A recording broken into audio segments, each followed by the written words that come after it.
हरे कृष्णा। हम श्रीमद् भगवद गीता के द्वितीय अध्याय गीता का सार इसके 55वें श्लोक को आज पढ़ रहे हैं। श्लोक बहुत हैवी है, तैयार रहिएगा। भगवान बहुत महत्वपूर्ण बातें बोल रहे हैं, आपके ज्यादातर प्रश्नों का उत्तर दे रहे हैं इस श्लोक के माध्यम से। पहले हम श्लोक की कुछ आवृत्ति करेंगे। तो पहले कौन बोलेगा? दीपाली शर्मा माता जी। ओके, आप बोलेगा।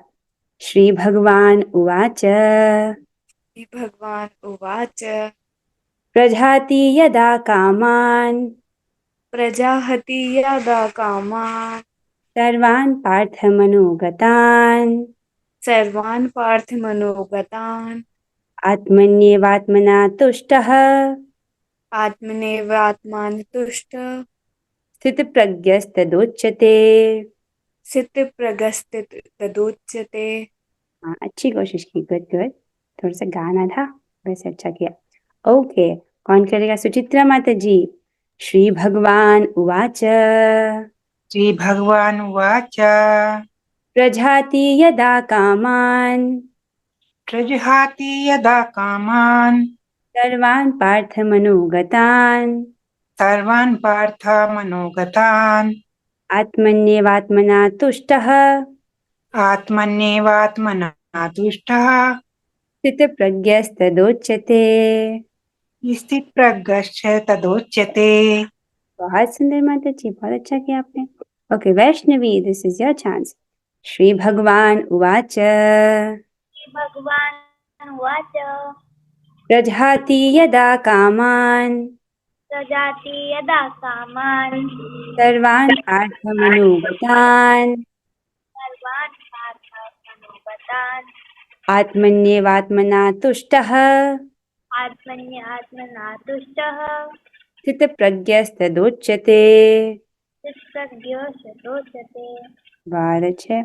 ओके, अब हम इसका अनुवाद पढ़ते हैं। भगवान क्या कह रहे हैं श्लोक में, क्यों ये श्लोक इतना हैवी है, चलो सुनते हैं। श्री भगवान ने कहा, हे पार्थ, जब मनुष्य मनोधर्म से उत्पन्न होने वाली इंद्रिय तृप्ति की समस्त कामनाओं का परित्याग कर देता है और जब इस तरह से विशुद्ध हुआ उसका मन आत्मा में संतोष प्राप्त करता है, तो वह विशुद्ध दिव्य चेतना को प्राप्त स्थित प्रज्ञ कहा जाता है। भगवान क्या कह रहे हैं, देखिए सुनिए। भगवान कह रहे हैं कि जब मनुष्य क्या करता है, मनोधर्म से उत्पन्न होने वाली इंद्रिय तृप्ति की सारी कामनाओं को त्याग देता है। राइट? जिस रास्ते में हम चलने का प्रयास कर रहे हैं, भगवान कह रहे हैं उस रास्ते पर जो व्यक्ति चलता है वो दृढ़ संकल्प वाला होता है और उसकी बुद्धि भी एक होती है। राइट? अब उसको इंद्रिय तृप्ति की इच्छा हो तो क्या किया जाए? भगवान कह रहे हैं कि ऐसा जो मनुष्य है, जो स्थित प्रज्ञ है, उसने इंद्रिय तृप्ति की सारी कामनाओं का त्याग कर दिया है। तो पहला तो ये है कि उसने इंद्रिय तृप्ति का परित्याग कर दिया। दूसरा क्या है? इस प्रकार से उसका मन शुद्ध हो गया है और वो आत्मा में ही संतुष्ट है। राइट? और वो दिव्य चेतना को प्राप्त कर लिया है उसने। इस व्यक्ति को हम स्थित प्रज्ञ कहते हैं। अब इसको और समझिए।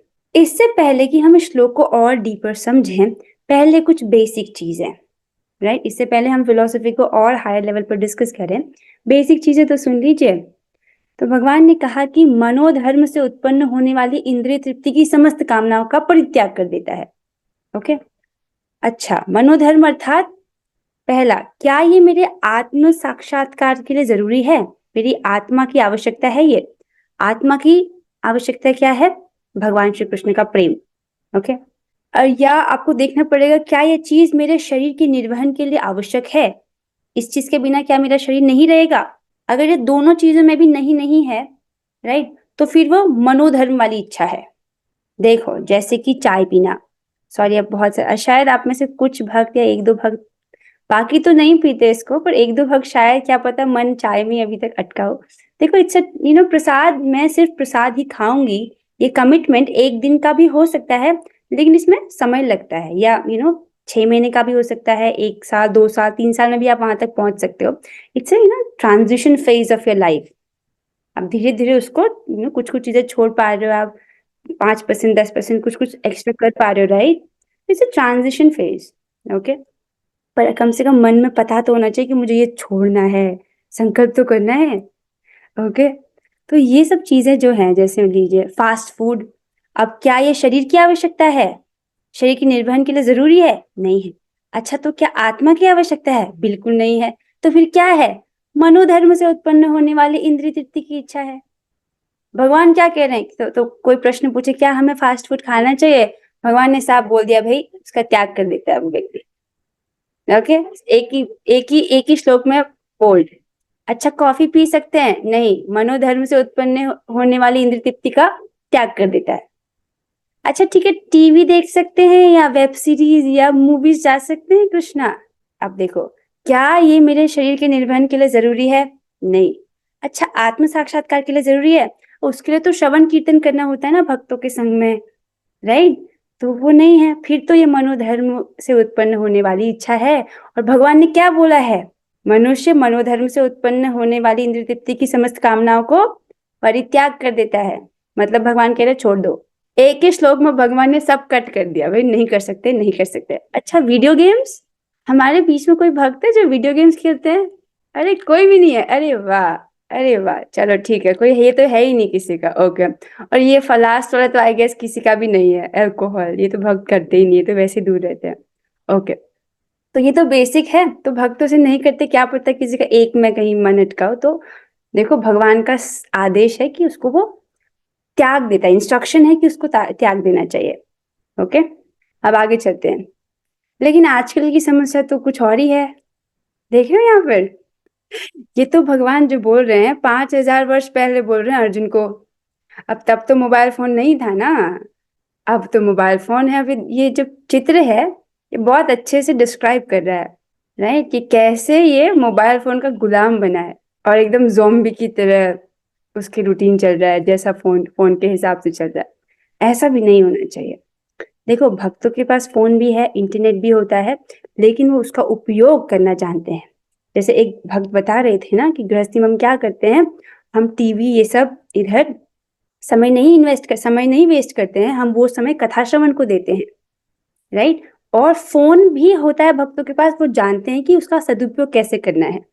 ऐसे नहीं कि फोन उनको यूज कर रहा है ना, वो फोन का यूज करते हैं कथा सुनने के लिए, जैसे अभी आप कर रहे हो, राइट। दिस इज वाइज, ये बुद्धिमता है। लेकिन जो हम देखते हैं अभक्त हैं, प्राय प्राय उनकी स्थिति कुछ ऐसी ही रहती है। ओके, तो भक्त तो इस मामले में आई थिंक विवेकवान है, इतनी बुद्धि है उनमें। ओके, आगे चलते हैं। तो आज भगवान पहले प्रश्न का उत्तर दे रहे हैं। पहला प्रश्न जो अर्जुन ने पूछा था कि स्थित प्रज्ञ से का भाषा, भगवान एक ऐसे व्यक्ति का वर्णन कर रहे थे जिसकी बुद्धि फिक्स होती है, राइट। तो उसके बारे में अर्जुन ने प्रश्न पूछा था, तो भगवान बता रहे हैं कि वो कैसा है। उसके विषय में भगवान ने क्या बोला कि उसने मनोधर्म से उत्पन्न होने वाली इंद्रिय तृप्ति की, सेंस ग्रेटिफिकेशन की सारी इच्छाओं का त्याग कर दिया है। ये उसका पहला लक्षण है, राइट, ये उसकी पहली परिभाषा है। और क्या, उसका मन विशुद्ध हो गया है, वो आत्मा में ही संतुष्ट है, अर्थात अब वो भक्ति कर रहा है और उसको भक्ति में ही सुख मिल रहा है। आप में से कोई भक्त ऐसे है कि वन डे विदाउट भक्ति आपको अच्छा लगेगा उसमें? नहीं ना।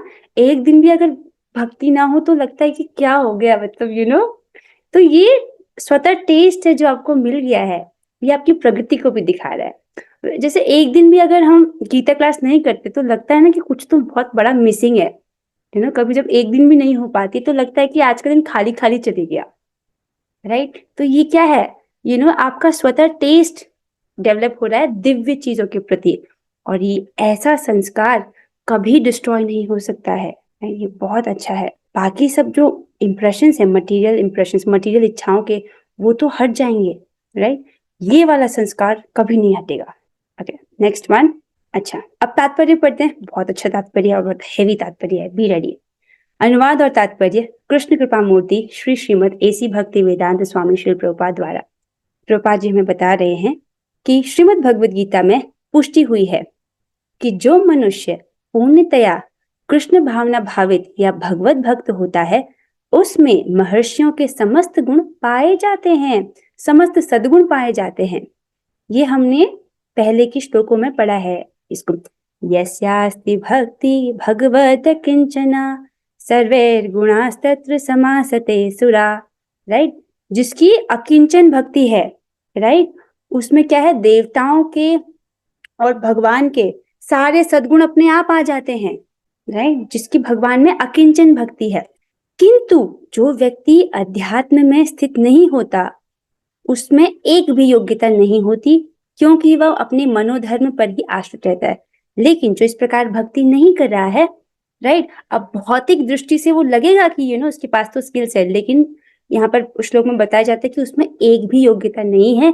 क्यों? क्योंकि वो मन के धरातल पर है। आज मन ऐसा कर रहा है, आज मन कह रहा है कि ये करे तो वहां जा रहा है, कल के दिन मन कुछ और कहेगा तो वैसा करेगा। वो मन के हिसाब से चल रहा है वो व्यक्ति, तो उसकी कोई भी योग्यता नहीं है।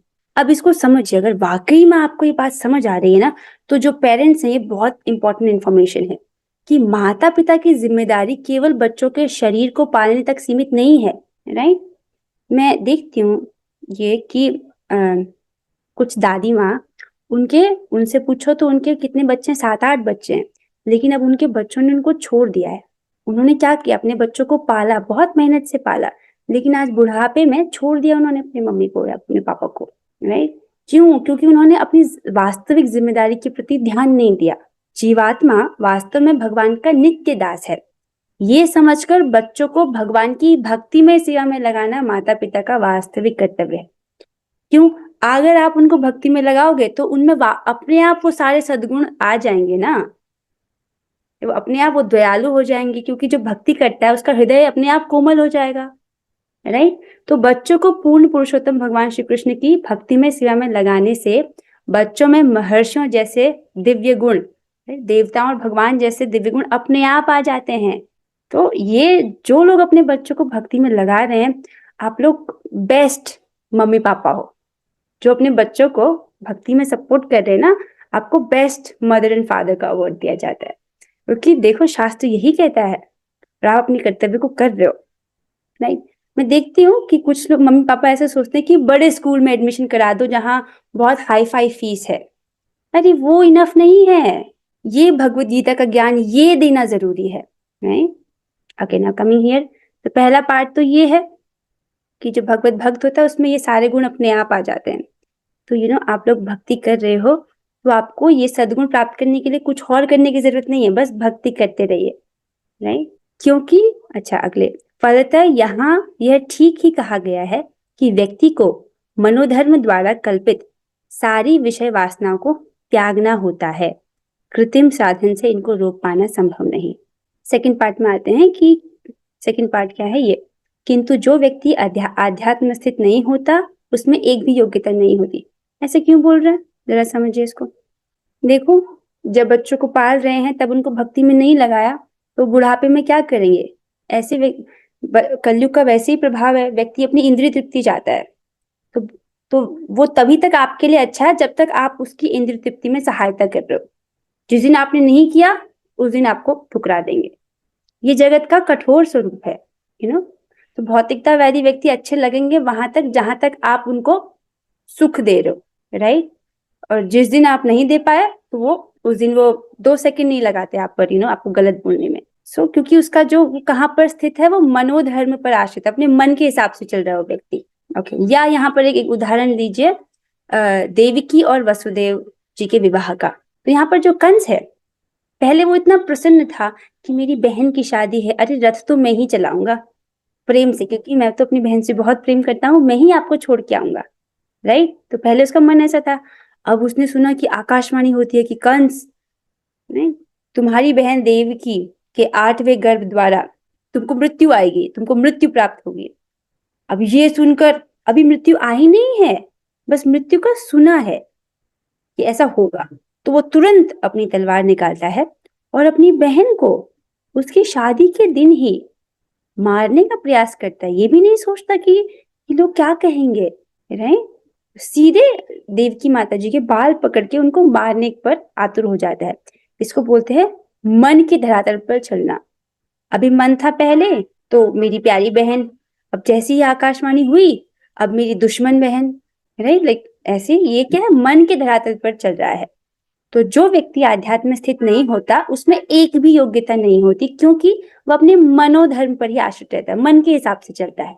ओके, अब आगे पढ़ते हैं। किंतु यदि कोई कृष्ण भावनामृत में लगा हो तो सारी विषय वासनाएं स्वतः बिना किसी प्रयास के दब जाती हैं। एक्चुअली प्रभुपाद जी ने बोला कि देखो, जो भी मनोधर्म से कल्पित इच्छाएं हैं उनको त्याग देना चाहिए। अब तो ऐसे तो बहुत सारी इच्छाएं हैं, होती हैं, पहले पहले पहले बिगिनर में होती भक्तों की, सब सब त्याग देते हैं। आई थिंक देखिए, जिसका लक्ष्य है कि उसको कृष्ण प्रेम प्राप्त करना है, अब उसके लिए ये सब त्यागना is not a difficulty, it's like a challenge. अब बताओ और क्या है। हमने लिया ही दुनिया का सबसे बड़ा लक्ष्य है। इस दुनिया में सबसे बड़ा ये नहीं है कि हम इस दुनिया के लाइक इस देश के प्रेसिडेंट बन जाएं या प्राइम मिनिस्टर बन जाए या पूरे दुनिया की क्वीन या किंग बन जाए। ये दुनिया का सबसे बड़ा लक्ष्य नहीं है। या हमारी बहुत बड़ी कंपनी हो, पूरे वर्ल्ड में ग्रो करे, ये भी दुनिया का सबसे बड़ा लक्ष्य नहीं है। सबसे बड़ा लक्ष्य क्या है? कृष्ण को प्राप्त करना, क्योंकि कृष्ण से बड़ा कुछ है ही नहीं, राइट। तो हम तो सबसे बड़ा लक्ष्य लेकर चल रहे हैं, तो हमको तो रेडी रहना पड़ेगा ना। अब कौन सा चैलेंज थ्रो किया जाएगा, अब कौन सा चैलेंज थ्रो किया जाएगा। तो ये सब चीजें तो भक्त छोड़ देते हैं। प्याज लहसुन ये सब, टीवी देखना, कोई देखता है भक्त टीवी है? ये देखा, ये है ही नहीं, ये सब तो छूट ही जाता है। लाइक हम लोग चैलेंज के लिए रेडी रहते हैं कि अब कौन सी नई बात बोली जाएगी, राइट। आप लोग सुनने के लिए आए हो, आप लोग सुन रहे हो, आपको पता है ना कि आज मैं कुछ नया सीखूंगी ताकि मैं अपने लक्ष्य में थोड़ा और आगे बढ़ सकूं। तो इसके लिए तो हम रेडी रहते हैं। तो वो छोड़ देता है। लेकिन कुछ कुछ इच्छाएं जो है वो कभी कभी भक्तों को देर तक परेशान करती है, उसके लिए आज बताया जाएगा। तो प्रभुपाद जी बोल रहे हैं कि किंतु यदि कोई कृष्ण भावनामृत में लगा हो तो सारी विषय वासनाएं स्वतः बिना किसी प्रयास के दब जाती हैं, और एकदम सत्य है कि नहीं? सभी भक्त इसको सत्यापित करेंगे, ऐसा होता है। अतः मनुष्य को बिना किसी झिझक के कृष्ण भावनामृत में लगना होगा। यस, क्योंकि यह भक्ति उसे दिव्य चेतना प्राप्त करने में सहायक होगी, राइट। जब हम ऐसे करते हैं तो हमको दिव्य जो स्तर है उसको प्राप्त करने में हमको सहायता मिलती है। Okay, we all agree to it. Next one, अत्यधिक उन्नत जीवात्मा अर्थात महात्मा अपने आप को परमेश्वर का शाश्वत दास मानकर आत्मतुष्ट रहता है। ओके, ऐसे आध्यात्मिक पुरुष के पास इच्छा से उत्पन्न भी विषय वासना फटक नहीं पाती। तो जो जीवात्मा है, राइट, जो अत्यधिक उन्नत अर्थात उन्होंने भक्ति की है, अब वो महात्मा, जिसके बारे में भगवान अध्याय 9 में वर्णन करते हैं कि जो केवल कृष्ण के बारे में ही चिंतन करते हैं हमेशा, तो वो अपने आप को क्या समझते हैं कि मैं केवल भगवान का शाश्वत दास हूँ, और वो इस प्रकार आत्मतुष्ट रहते हैं। मतलब वो इस बात को समझ गए हैं कि मेरी एकमात्र आवश्यकता क्या है? कृष्ण का प्रेम। मेरी आवश्यकता ये नहीं है कि मेरी इंद्रियां संतुष्ट हो ना, मेरी एकमात्र आवश्यकता है कि मुझे कृष्ण का प्रेम मिले, राइट। और हम हैं भले छोटे से, राइट, बाल के अग्रभाग के 10,000वें हिस्से जितना अपना साइज है, राइट, लेकिन हमारी इच्छा क्या है कि हमको अनलिमिटेड प्रेम चाहिए। हम गाते हैं ना उसको रोज तुलसी आरती में, वो दीन कृष्ण दास कोय ये न मोरा होए, श्री राधा गोविंद प्रेमे सदा हीन भासी। अर्थात दीन कृष्णदास कहता है कि मेरा और कोई नहीं है, मैं राधा कृष्ण के प्रेम में हमेशा तैरता रहूं। थोड़ा बाल्टी भर नहीं चाहिए, मग्गा भर प्रेम नहीं चाहिए, उसमें मैं तैरता रहूं, मुझे इतना प्रेम चाहिए, राइट। सो इस प्रकार से वो तुष्ट रहता है क्योंकि उसको कृष्ण का प्रेम प्राप्त होता है, राइट। हम सभी को प्रेम चाहिए, और कितना अनलिमिटेड। ऐसे आध्यात्मिक पुरुष के पास भौतिकता से उत्पन्न भी विषय वासना फटक नहीं पाती, राइट। जब उसको प्रेम मिल रहा है, वो तुष्ट है, तो क्यों ये 2 कौड़ी की वासनाएं उसको परेशान करेंगी। वह अपने को निरंतर भगवान का सेवक मानते हुए सहज रूप में सदैव प्रसन्न रहता है, राइट। वो संतुष्ट है भगवान की सेवा करके और हमेशा प्रसन्न रहता है। ओके, तो जब हम भक्ति करते हैं तो ये जो विषय वासना है अपने आप चली जाती हैं, राइट। शुरुआत में जब हम भक्ति करते हैं तो कैसा होता है, जब हम हरे कृष्ण महामंत्र जप रहे हैं तो ये कुछ ऐसा है जैसे घर की सफाई हो रही है। तो जब घर की सफाई होती है तो पहले तो सब ठीक लगता है, लेकिन थोड़ी देर बाद क्या होता है, बहुत सारा कचरा बाहर आ जाता है, लगता है ये कहाँ से आया। तो आपको भक्ति के शुरुआती स्टेजेस पे ऐसा लगता है कि अरे इतनी सारी इच्छाएं कहाँ से आ गई, ये तो था ही नहीं। Suddenly you start to notice, आप नोटिस करने लगते हो, अच्छा ये भी है, ये भी है, ये भी है। ओके, पर आप जब करते रहेंगे तो वो पूरा साफ होता है। एक्चुअली ऐसा होता है कि कृष्ण टेस्ट हटा देते हैं, राइट। ये जितनी भी बाहर की चीजें खाने का टेस्ट है ना, एक ऐसा स्टेज आएगा कि आप छोड़ दोगे उसको, अब आपको पसंद भी नहीं आएगी, राइट। और ऐसा हर चीज के साथ है। अब देखिए, अब हम एक चीज डिस्कस करते हैं देखो, अब पहले प्रसाद के लिए डिस्कस करिए, okay? Coming here for the prasad. कितने लोग हैं जिसको इस वाले कमिटमेंट को करने में मुश्किल हो रही है कि मैं केवल प्रसाद ही खाऊंगा या खाऊंगी? ओके, ठीक है, एक माता जी, दो माता, अच्छा, बाकी भक्त कर पा रहे, केवल दो ही हैं, ओके, तीन। ऑलराइट, मैं तीन भक्तों को देख पा रही हूँ जिनको दिक्कत होती है। अच्छा, चार पांच लोग हैं, ओके ओके ओके, ठीक है ठीक है, मुझे पता है कि शुरुआत में भक्त को इसमें दिक्कत होती है। ये ऐसा चीज नहीं कि जो एक दिन में हो जाएगा, राइट? हो सकता है एक दिन में, अगर बहुत ज्यादा स्ट्रॉन्ग कमिटमेंट हो और पिछले जन्म की बहुत सारी भक्ति की हो तो जल्दी से हो जाता है, या बहुत महत कृपा मिल गई तो हो जाता है। लेकिन इसमें ट्रांजिशन लगता है, normally it's a transition period, okay? तो हमको करना क्या है बेसिकली, अभी हमको बाहर की चीजें इसलिए अच्छी लग रही हैं क्योंकि हमारा जो चित्त है वो दूषित है, राइट? और हमको उसका टेस्ट याद है कि वो बहुत टेस्टी है, वो बहुत टेस्टी है, राइट? मे बी किसी का पिज्जा में मन हो या किसी का मोमो, जो भी आपको पसंद है उधर मन हो। तो आप क्या करो, आपको ये लिखना है अपनी डायरी में कि आप ये कमिटमेंट करना चाहते हो, this is your aspiration, okay? बात ये है ना, अगर हमको ये रेस अकेले दौड़नी होती तब मुश्किल होती। जो व्यक्ति ये सोचता है कि मैं सारे नियमों का पालन केवल अपने सामर्थ्य से कर जाऊंगा, उस व्यक्ति को बहुत समय लग सकता है। लेकिन जो व्यक्ति इस बात को समझ रहा है कि मैं यहाँ पर अकेला नहीं हूँ, मेरी सहायता के लिए हरि, गुरु और वैष्णव तैयार खड़े हैं, राइट? हम ये चीज करना चाहते हैं, ओके? आप में से सभी इस चीज को करना चाहते हो, हमको अकेले थोड़ी करना है ये, राइट? हरि, गुरु और वैष्णव की कृपा अगर हमको मिल जाए तो हम कुछ भी कर सकते हैं। हमने ये पढ़ा है ना, किसी भी कार्य को करने से पहले यदि हम हरि, गुरु और वैष्णव का स्मरण करते हैं, उनसे कृपा याचना करते हैं, तो वो कार्य असंभव नहीं होता, राइट? वो संभव हो जाता है। तो आप क्या कीजिए, आप ये कमिटमेंट लिखिए, okay? Now you make a grid, ऐसे करके। इवन आप इसको बहुत डिटेल में भी ग्रिड बना सकते हो, ओके? अब क्या करना है कि आप जब जितनी बार आप इस संकल्प को करना चाहते हो, ओके? अब ये हर बॉक्स क्या है, आपका छोटा प्रयास है उस दिशा में, ओके? आपने मान लीजिए प्रसादम जल पिया तो एक टिक, ये आपका एक प्रयास है उस दिशा में, ओके? आपने प्रसादम फल खाया भगवान को भोग लगा के, ये आपका दूसरा प्रयास है, ओके? तो इस प्रकार से हर एक छोटे प्रयास को ना आप करो। देखो, हमको ये पूरा नहीं करना, हमको बस हरि, गुरु और वैष्णव को ये जताना है कि मैं बहुत सिंसियरली कोशिश कर रही हूँ ईमानदारी के साथ ये करने की, ओके? हमको बस कृष्ण को दिखाना है कि मैं बहुत ईमानदारी से कोशिश कर रही हूँ, और अब ना आप मेरी हेल्प कर दो प्लीज। तो जब आप ग्रिड में यहाँ तक पहुंच जाओगे ना, मतलब कृष्ण वैसे बहुत स्वीट हैं, वो देखते हैं कि ये कितनी कोशिश कर रही है, हाय, तो वो ना पिघल जाते हैं, और फिर वो क्या करते हैं, उस चीज से ना टेस्ट हटा देते हैं। आपको जैसे बाहर कुछ खाने का मन है ना, वो सब टेस्ट हटा देंगे। तो मुझे पहले बाहर की मिठाइयाँ बहुत अच्छी लगती थी, अब भगवान ने ऐसा टेस्ट खींचा है ना, अब मुझे कुछ भी अच्छा नहीं लगता। तो अब मैं सोचती हूँ जो मैं घर में बना सकती हूँ वही खाऊंगी, वही भोग लगाऊंगी, वही खाऊंगी, राइट? ऐसे सब सब खींच देते हैं भगवान, ओके? बट आपको अपनी तरफ से कृष्ण को ये दिखाना कि देखो, मैंने बहुत ईमानदारी से कोशिश की है इसे करने की, राइट? तो आप ये करेंगे, कितने लोग करेंगे इसे? Okay, very good, right? आपको छोटे छोटे जितने भी प्रयास है, वेरी गुड, अरे वाह, बहुत अच्छा, बहुत अच्छा, राइट? तो इसे करिए, ये बहुत इफेक्टिव है, और कृष्ण बहुत आपकी हेल्प भी करते हैं, ओके? ठीक है, now coming to the second thing. दूसरा ये होता है कि भौतिक रूप के प्रति आकर्षण। तो शुरुआत में, अब मैं स्ट्रेट बोलती हूँ, राइट? जो स्त्री पुरुष का आकर्षण है मैं उसकी बात कर रही हूँ। तो शुरुआत में भक्तों को ये बहुत परेशान करता है, ओके? अब इसका सोल्यूशन आप ऐसे सुनिए जैसे बायोलॉजी क्लास में होता है, जिसको हॉ हॉ करना है वो अभी छोड़ सकता है, ओके? लाइक इट्स लाइक ये मुझे वैद्य की तरह बोलना पड़ेगा जैसे एक डॉक्टर बोलता है, okay? तो इसका सोल्यूशन अभी जान लीजिए ताकि आपको बहुत आसानी हो आगे चलने में। तो देखिए, इसका सोल्यूशन आता है श्रीमद् भागवतम के दूसरे स्कंद के दूसरे अध्याय के 13वें श्लोक में।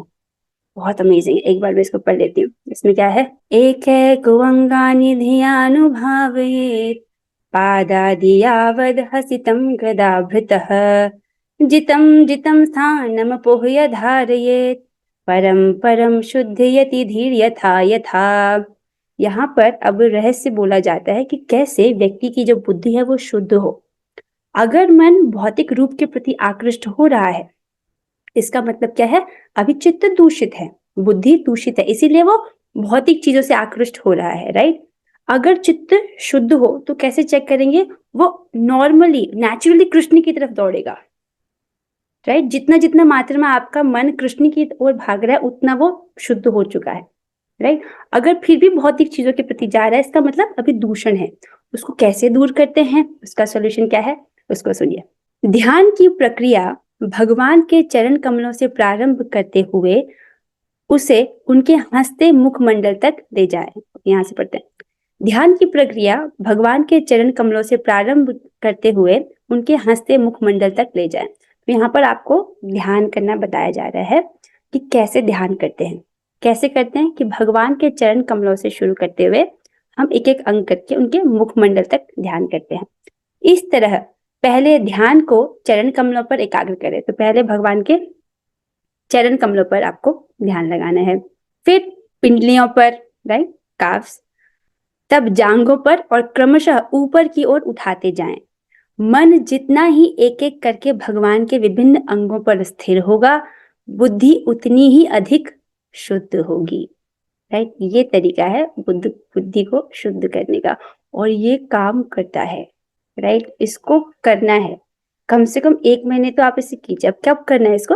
जब आप जप करते हो ना। वैसे तो जब आप वाकई में if you are chanting and hearing, तो ये सब तो मैं कहीं और ध्यान जाता ही नहीं जब आप सिर्फ जप कर रहे हो और सुन रहे हो।